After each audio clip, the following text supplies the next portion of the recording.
Recording studio Patna.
नथिया खोला खोला हो राजा फिर हो जाए के यार सच्चा भोला बोला हो राजा दिलावा के बाद।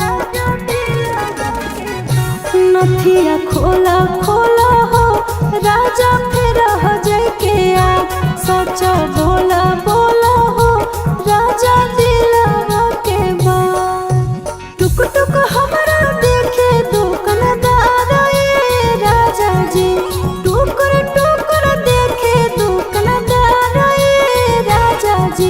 नथिया कहे गढ़ावाला उधार राजा जी। नथिया कहे गढ़ावाला उधार राजा जी।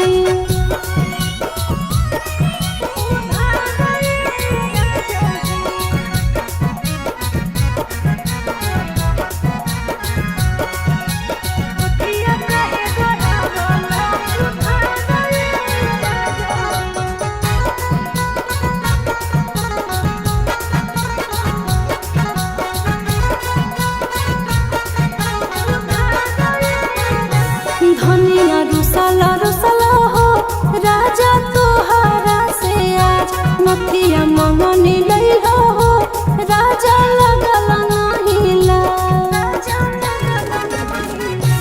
धनिया रुसला रुसला हो राजा तोहरा से आज नथिया मंगनी